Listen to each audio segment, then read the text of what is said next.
सारी साधनाएं पूर्ण होने पर अच्युतानंद जी ने स्नेहा से कहा, स्नेहा, अब तुम्हारी सारी मुख्य साधनाएं जो तुम्हें आत्मानंद से सामना करने के लिए चाहिए थी, वो मैंने तुम्हें सिखा दी है। अब समय है उन साधनाओं के प्रयोग का और ये देखने का कि तुम्हारी साधनाएं कितनी सफल हुई हैं। अच्युतानंद ने कहा, स्नेहा, इन सभी साधनाओं के बाद अब तुम्हें परीक्षा के रूप में मृत शव भक्षण करना होगा। इसकी सफलता पर ही यह सुनिश्चित होगा कि तुम अपने बदले के लिए तैयार हो या नहीं। स्नेहा ने पूछा, गुरुदेव, ये किस तरह की परीक्षा है और इसमें मुझे क्या करना होगा? अच्युतानंद ने कहा, स्नेहा, जैसा कि नाम से ही पता चलता है, इसमें तुम्हें मृत शव को खाना होगा और वो भी बिना घृणा किए। स्नेहा एक पल के लिए चौंक गई थी, पर फिर भी संयत होकर अच्युतानंद जी से हाथ जोड़कर कहने लगी, गुरुदेव, अगर आप यही कहते हैं तो ऐसा अवश्य ही होगा।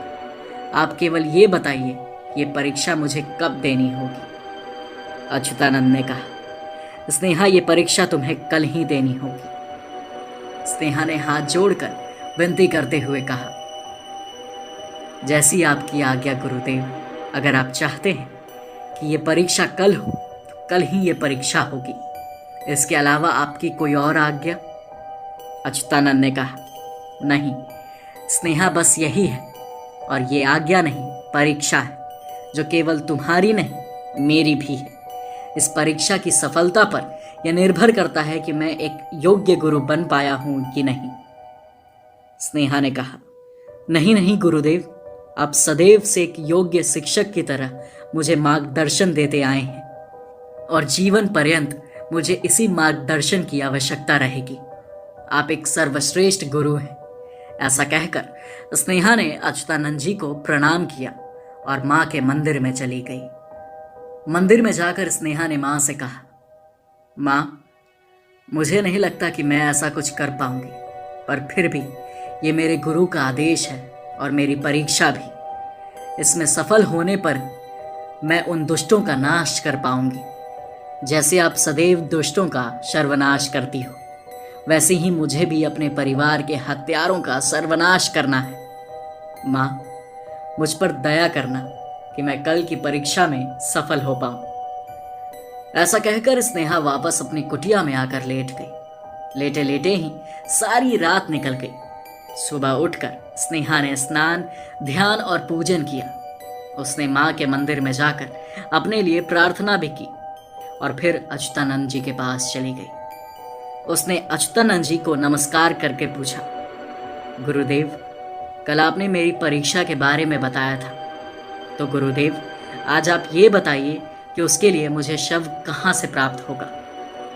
अच्युतानंद जी ने कहा, शव की व्यवस्था तुम्हें स्वयं करनी होगी और इस विषय में तो तुम्हें स्वयं सोचना होगा कि शव कहाँ से आएगा, कैसे आएगा और तुम कैसे अपनी परीक्षा पूरी करोगी। स्नेहा ने अच्युतानंद जी को नमस्कार किया और कहा, जैसी आपकी आज्ञा गुरुदेव। मैं शीघ्र अतिशीघ्र शव की व्यवस्था करके इस परीक्षा को अवश्य ही पूर्ण करूंगी। ऐसा कहकर स्नेहा शव की व्यवस्था के लिए चली गई।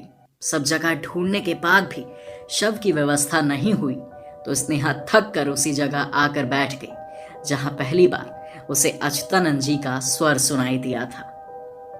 स्नेहा वहीं दुखी होकर बैठी थी कि थोड़ी देर बाद वहां एक शव को जलाने के लिए कुछ लोग आ गए थे। उन्हें पता नहीं किस बात की जल्दी थी कि बिना ठीक से अंतिम संस्कार किए वो लोग जल्दी में चले गए। उन्होंने केवल शव को मुखाग्नि ही दी थी। मुखाग्नि के बाद सभी शीघ्रता से चिता को ऐसे ही छोड़कर चले गए। स्नेहा कुछ देर से ऐसे ही बैठकर उन्हें क्रियाकलाप देख रही थी। जब उसने देखा कि वो लोग बिना ठीक से चिता के जलाए ही चिता को ऐसे ही छोड़कर चले गए, तो स्नेहा ने काफी सोच विचार करने के बाद यह सोचा, उन लोगों को तो इस शव की कोई चिंता नहीं है, पर शायद ये मेरे काम आ सकता है। ऐसा सोचकर स्नेहा ने जलती चिता से लकड़ियां उठा उठाकर फेंकना शुरू कर दिया। इसमें स्नेहा के हाथ भी जल रहे थे, पर चिंता उसे केवल शव के जलने की थी। अगर पूरा शव जल गया तो ये विचार ही स्नेहा को विचलित करने के लिए पर्याप्त था। स्नेहा ने लकड़ियां हटाने की गति और बढ़ा दी थी। वो शव जल तो गया था, पर अभी इतना भी नहीं जला था कि स्नेहा के किसी काम ना आ सके। अभी केवल उसकी चमड़ी ही जली थी। स्नेहा ने उस जलते हुए शव को उठाकर नदी की तरफ दौड़ लगा दी, क्योंकि परीक्षा आज की ही थी और शव की अति आवश्यकता भी थी। जल्दी से उस शव को लेकर नदी में डाल दिया। इस समय वो शायद सोच भी नहीं सकती थी अपनी शक्तियों के प्रयोग के बारे में। जब स्नेहा ने उस शव को नदी से बाहर निकाला तो वो बहुत ही कुरूप और डरावना दिखाई पड़ रहा था। पूरे शरीर की खाल तो जल चुकी थी, कहीं कहीं से मांस भी जल गया था। पूरा शव रक्त से नहाया हुआ था, एक मांस के लोथड़े जैसा दिखाई दे रहा था। अगर कोई कमजोर दिल वाला व्यक्ति उसे देख ले तो शायद डर के कारण बेहोश हो जाए। स्नेहा ने उस शव को उठाया। उस समय लगभग रात के 8 बज गए थे। स्नेहा को वो साधना 11 बजे से शुरू करनी थी। अभी भी स्नेहा के पास काफी समय था अपने साधना स्थल पर पहुंचने के लिए। स्नेहा ने सावधानी से उस शव को उठाया ताकि शव को कोई भी हानि न पहुंचे। स्नेहा शव को उठाकर अपनी साधना स्थली पहुंच गई। अच्युतानंद जी उसका वहीं इंतजार कर रहे थे। शव को देखकर अच्युतानंद जी ने स्नेहा से पूछा, क्या तुम इसे जलती हुई चिता से उठा कर लाई हो? तब स्नेहा ने शमशान में घटती सारी घटनाओं के बारे में उन्हें बताया और कहा, गुरुदेव, जब इस शव के परिजनों को ही इसकी चिंता नहीं थी और मुझे परीक्षा को सफलतापूर्वक पूरी करने के लिए इसकी अति आवश्यकता थी, तब मैंने ये निश्चय किया कि यही अब मेरी परीक्षा का साधना बनेगा। अच्युतानंद जी ने स्नेहा को परीक्षा में सफल होने का आशीर्वाद दिया और कहा, माँ की असीम कृपा से तुम इस परीक्षा को शीघ्र ही उत्तीर्ण कर पाओ। ऐसा कहकर अच्युतानंद जी वहां से चले गए। स्नेहा ने शव का बंधन किया और स्वयं नहाकर शुद्ध होने नदी की तरफ चली गई। शीघ्र ही स्नेहा ने स्नान करके स्वच्छ कपड़े पहने उस शव के निकट आ गई। स्नेहा ने शव के चारों तरफ सुरक्षा के लिए एक सुरक्षा चक्र का निर्माण किया। विभिन्न दिशाओं में क्षेत्रपाल, दिक्पाल, भैरव और विभिन्न देवताओं का आवाहन और स्थापना की और यथोचित भोग देकर उनकी अर्चना की। कुछ ही समय बाद मंत्रोच्चार शुरू हो गया। धीरे धीरे मंत्रोच्चार की आवृत्तियां बढ़ती जा रही थी और साथ में बढ़ती जा रही थी उस शमशान की भयावहता। स्नेहा ने रक्त चंदन उठाकर उस शव के हृदय स्थल पर एक पंचकोणीय यंत्र का निर्माण किया। मंत्रोच्चार करते हुए अक्षत पुष्प समर्पित किए। फिर एक बड़े से चाकू का पूजन किया, उसे भी अक्षत पुष्प, गंध और भोग समर्पित किए। फिर वो चाकू उठाकर स्नेहा ने अपने माथे से लगाया। फिर रक्त बीज विनाशिनी मां महाकाली से अपनी परीक्षा सफलतापूर्वक पूरी करने के लिए सहायता मांगी। मां कालिका का ध्यान करते हुए उस शव को गले से चीरते हुए चाकू को नाभि तक ले आई। उसके बाद स्नेहा ने अपने हाथों से उसे चीर कर चौड़ा किया, जिससे शव की पसलियां और अन्य भीतरी अंग दिखने लगे थे। उसका हृदय दिखाई देते ही स्नेहा की आंखों में चमक आ गई। उस समय स्नेहा संसार की सर्वोच्च भयावह और क्रूर स्त्री लग रही थी। उसने पसलियों को एक ही झटके से तोड़ दिया और उस देह से उसके हृदय को बाहर निकाल लिया। शव का हृदय स्नेहा की हथेली में बहुत ही डरावना और घृणित दिखाई दे रहा था। स्नेहा के हाथों में खून टपक रहा था। उसके चेहरे पर बिल्कुल भी दया और घृणा के भाव नहीं दिखाई दे रहे थे। उसके सामने ही यज्ञ वेदी बनी हुई थी जिसमें अग्नि जल रही थी। उसके पास ही एक खप्पर रखा हुआ था, उसमें भी अग्नि प्रज्वलित हो रही थी। स्नेहा ने उस खप्पर वाली अग्नि में हृदय को रख दिया। उस हृदय से रक्त की बूंद टपक रही थी और खप्पर में रखने के बाद रक्त की बूंद ऐसे नृत्य कर रही थी जैसे किसी प्रेम धुन पर प्रेमिका सब कुछ भूलकर प्रेम मग्न हो नृत्य करती है। उस समय वो रक्त की बूंदें किसी भी साधारण मनुष्य के हृदय के समस्त जीवन के लिए भयग्रस्त कर सकती थी। उस जगह से मांस के जलने की भयंकर दुर्गंध उठ रही थी। कुछ ही पलों में स्नेहा ने उस हृदय को आग से बाहर निकाल लिया। स्नेहा ने मां को वो समर्पित करते हुए कहा, हे मां शमशानेश्वरी महाकाली, मैं ये हृदय आपको समर्पित करती हूँ और आपसे प्रार्थना करती हूँ कि मेरे गुरु द्वारा मुझे दी गई परीक्षा मृत्यु देह भक्षण में सफलता प्राप्त कर पाऊं। ऐसा कहकर स्नेहा ने उस हृदय को अपने मुंह में रख लिया। मुंह में रखते समय उस हृदय का रक्त टपक रहा था, जो स्नेहा के हाथों से होते हुए कोहनी तक पहुंचकर जमीन पर गिर रहा था। जैसे ही स्नेहा ने उसे मुंह में रखा, रक्त की बूंदें उसके मुंह से टपकते हुए गले तक पहुंच रही थी। स्नेहा की आंखें उस समय रक्तवर्णी थी। उसे देखकर ऐसा लग रहा था कि साक्षात शमशानेश्वरी कंकाली महाकाली स्वयं उस शव के भक्षण के लिए वहां आई हो। स्नेहा ने उस हृदय का भक्षण किया। उसी समय अच्युतानंद जी वहां आ गए। उन्होंने स्नेहा से कहा, स्नेहा, तुम इस परीक्षा में सफल रही हो। अब तुम आत्मानंद से अपने परिवार का प्रतिशोध लेने के लिए किसी भी तरह से तैयार हो। अब तुम्हें स्वयं यह निर्णय करना होगा कि तुम्हें किसको और कैसे कब मारना है। बस स्नेहा, जब भी आत्मानंद के लिए तुम कुछ सोचो तब यह ध्यान रखना कि अकेले कुछ भी करने की मत सोचना। आत्मानंद से सामना करने के लिए हम दोनों साथ ही जाएंगे। स्नेहा ने कहा, अवश्य गुरुदेव, पर मैं पहले जाकर उसके शमशान को देखना चाहती हूँ।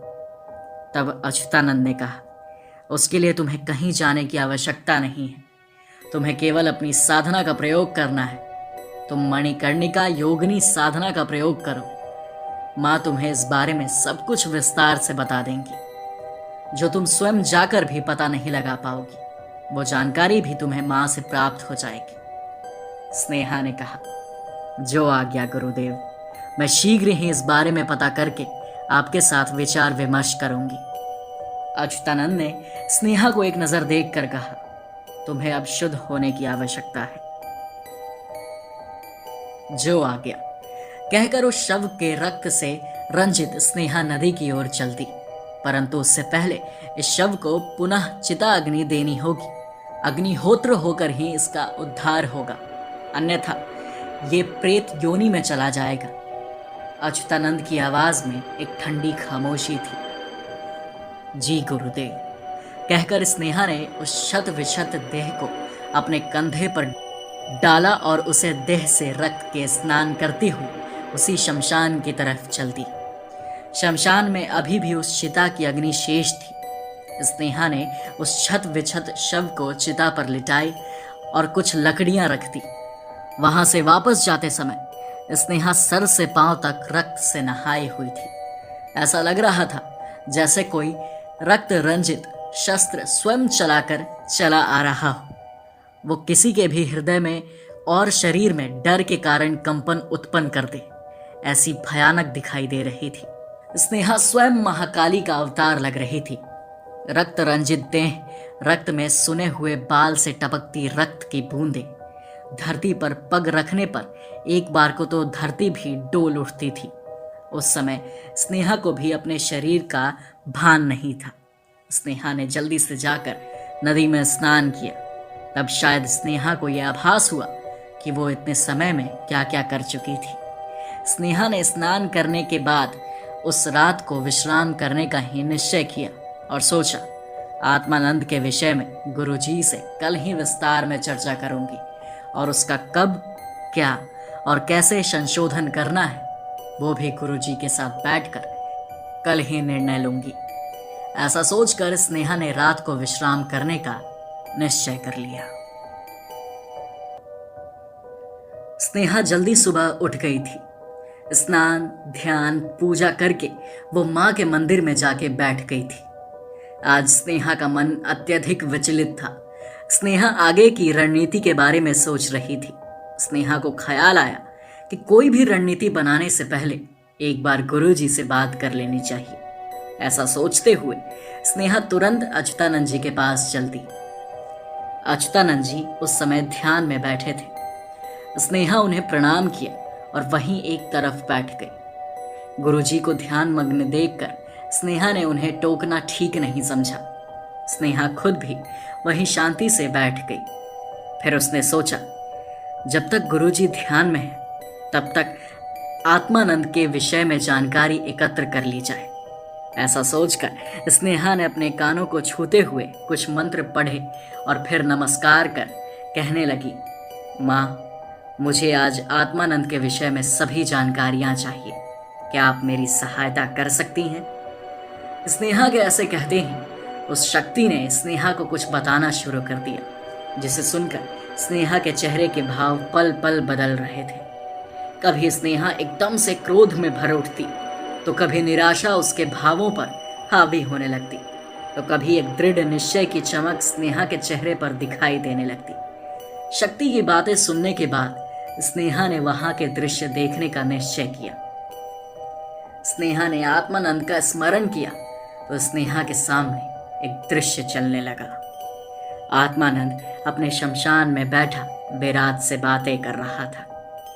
विराज ने कहा, गुरुदेव, आपको क्या लगता है वो लड़की हमारे लिए कोई मुसीबत तो नहीं खड़ी कर सकती? आत्मानंद ने कहा, वो लड़की मुसीबत खड़ी नहीं कर सकती, बल्कि स्वयं मुसीबत है। तुमने स्वयं कल रात्रि को अपने भोग के लिए आमंत्रित किया है। वो लड़की, उसमें फिलहाल प्रतिशोध की भावना प्रबल है। मैं ये तो नहीं देख पा रहा कि वो है कहाँ और क्या कर रही है, पर मेरी शक्तियों द्वारा मुझे इतना ज्ञान तो अवश्य हो गया है कि वो शीघ्र ही हमारे लिए बहुत बड़ी संकट बनकर उभरेगी। विराज ने आत्मानंद के चरण पकड़ते हुए कहा, गुरुदेव, रक्षा कीजिए। मुझे ये बिल्कुल पता नहीं था कि वो लड़की इतनी घातक बनकर हमारे सामने आएगी। आत्मानंद ने कहा, तुमने बिल्कुल सही कहा। वो कभी भी आक्रमण कर सकती है, पर उसका पहला शिकार कौन होगा ये बताना बहुत ही मुश्किल है। फिर भी मैं आज रात तुम्हारी और अखिलेश के परिवार की सुरक्षा के लिए अनुष्ठान रखूंगा। विराज ने थोड़ा घबराते हुए कहा, गुरुदेव, अखिलेश की परिवार की चिंता ना करो। वो लड़की उसी की भतीजी है। उसे वो लोग कैसे संभालेंगे ये उनकी परेशानी है। फिलहाल आप हमारी सुरक्षा की व्यवस्था करें। आत्मानंद ने कहा, ठीक है, पहले हम हमारी सुरक्षा की व्यवस्था करेंगे, उसके बाद देखेंगे किसके लिए क्या करना चाहिए और कुछ करना भी चाहिए या नहीं। आज मैं एक बहुत ही विध्वंसक शक्ति का आवाहन करने की सोच रहा हूँ। वो शक्ति ब्रह्मास्त्र के जैसी ही है, जो कभी व्यर्थ नहीं जाती। विराज ने खुश होते हुए कहा, अवश्य गुरुदेव। आप मुझे केवल ये बताइए कि आपको उस अनुष्ठान के लिए किन किन चीज़ों की आवश्यकता होगी। मैं स्वयं वो चीज़ें आपके लिए लेकर आऊँगा। आत्मानंद ने विराज को सामग्री लिखवाना शुरू किया। अब सब कुछ देखकर स्नेहा ने वो दृश्य बंद कर दिया। अब स्नेहा को यह पता चल गया था कि आज रात आत्मानंद कुछ भयंकर करने वाला था। उसने उसी समय कुछ निश्चय किया और शांत भाव से अच्युतानंद के ध्यान से उठने की प्रतीक्षा करने लगी। थोड़ी देर बाद अच्युतानंद ने अपनी आंखें खोली। सामने स्नेहा को बैठा देखकर आश्चर्य से पूछा, स्नेहा, कुछ समस्या है? तुम इतनी सुबह यहां? स्नेहा ने कहा, गुरुदेव, हमारे पास बहुत ज्यादा समय नहीं है। हमें शीघ्र अतिशीघ्र आत्मानंद के विषय में कुछ सोचना होगा। अच्युतानंद जी ने कहा, स्नेहा, तुम्हारी बातों से मुझे ऐसा क्यों लग रहा है कि ये कार्य तुम पहले ही कर चुकी हो। तुमने शायद ये निर्णय ले लिया है कि तुम्हें सबसे पहले किससे और कैसे प्रतिशोध लेना है। जी गुरुदेव, मैंने ये निर्णय ले लिया है। मैं सबसे पहले आत्मानंद को ही समाप्त करना चाहती हूँ, क्योंकि उसके जीवित रहते हुए वो हमारे लिए समस्या ही उत्पन्न करेगा। स्नेहा ने हाथ जोड़कर कहा। तब कुछ सोचते हुए अच्युतानंद जी ने स्नेहा से पूछा, और ये सब तुम कैसे करोगी? स्नेहा ने कहा, गुरुदेव, ये समय अब आमने सामने की लड़ाई का है। ये सुनते ही अच्युतानंद की आंखें विस्मय से फैल गई और स्नेहा से पूछने लगे, तुम जानती भी हो तुम क्या कह रही हो? आत्मानंद कोई छोटी मोटी हस्ती नहीं है, तुम उससे सामने से भिड़ने जा रही हो। जी गुरुदेव, मुझे आपकी सिखाई हुई विद्याओं पर पूरा विश्वास है, मैं अवश्य ही उस पर विजय प्राप्त कर लूंगी, स्नेहा ने आत्मविश्वास से कहा। अच्युतानंद ने कुछ सोचते हुए कहा, ठीक है, पर तुम अकेले नहीं जाओगी, मैं भी तुम्हारे साथ ही चलूंगा। स्नेहा ने कहा, अवश्य गुरुदेव, पर मेरी एक विनती है, आप तब तक मेरी सहायता नहीं करेंगे जब तक उस युद्ध में मेरी हार निश्चित न हो जाए। आत्मानंद को जब तक मैं हरा नहीं लेती तब तक मैं चैन से नहीं बैठ सकती। अच्युतानंद ने कहा, पर तुम अकेली कैसे? स्नेहा ने कहा, गुरुदेव, आप इतना तो मुझ पर विश्वास कर ही सकते हैं। अच्युतानंद ने गर्दन हिलाकर अपनी सहमति दे दी। स्नेहा ने उन्हें प्रणाम करके कहा, धन्यवाद गुरुदेव, अब आगे की तैयारियों के लिए मुझे अभी जाना होगा।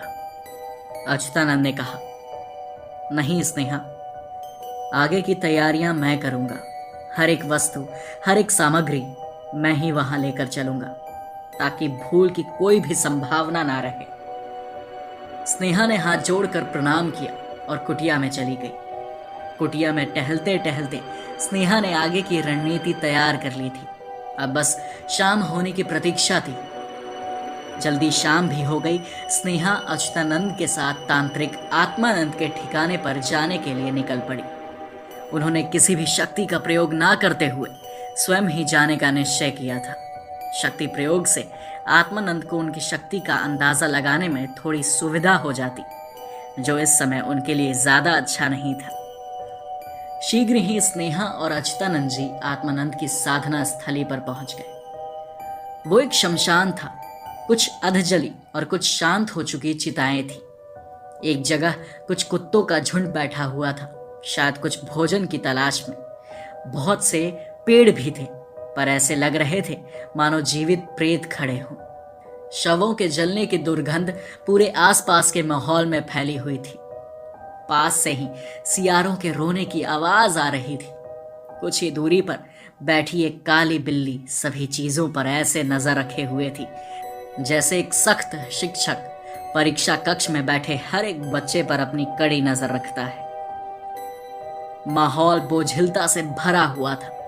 स्नेहा और अच्युतानंद के वहां पहुंचते ही एक अजीब सी सरसराहट माहौल में पैदा हो गई थी, जैसे किसी अजनबी के आने से घर में अफरा तफरी का माहौल बन जाता है। शायद उस शमशान में रहने वाले जीवों को उन दोनों का वहां आना कुछ ठीक नहीं लगा। स्नेहा ने देखा तो आत्मानंद अपने अनुष्ठान की तैयारी कर रहा था। वो एक मृग चम्र पे बैठा हुआ था।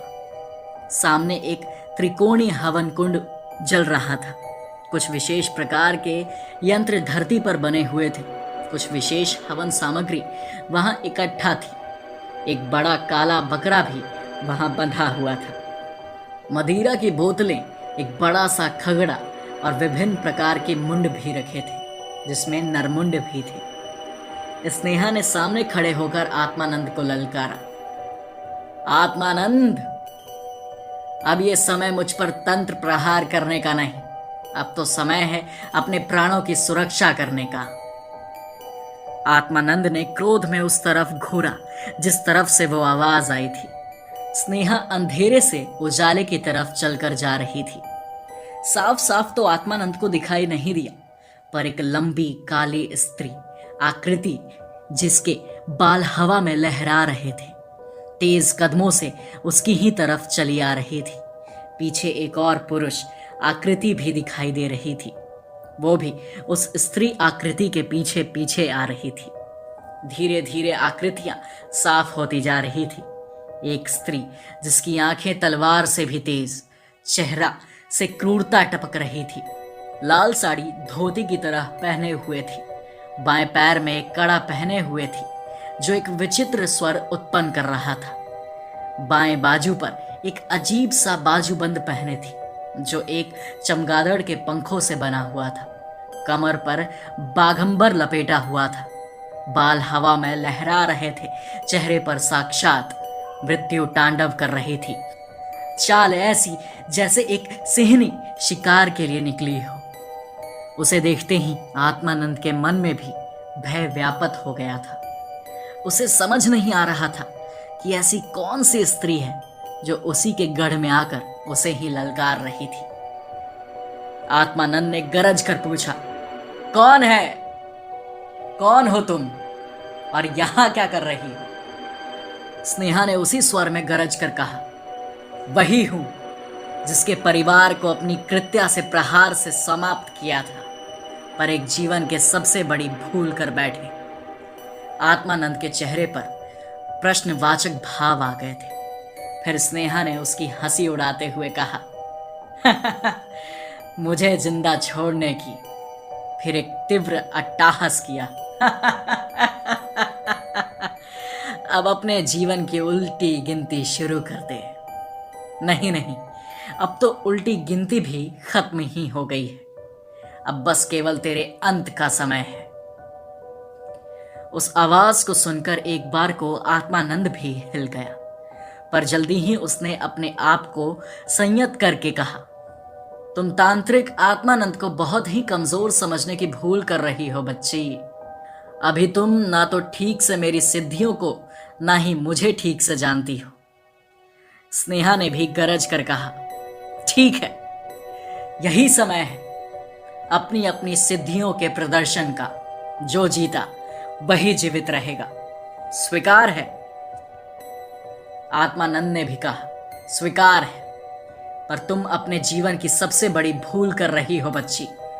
मेरे ही गढ़ में आके मुझे ही ललकार रही हो। यहाँ की वायु भी मुझे ही सहयोग करती है और तुम वायु विपरीत दिशा में दौड़ना चाहती हो।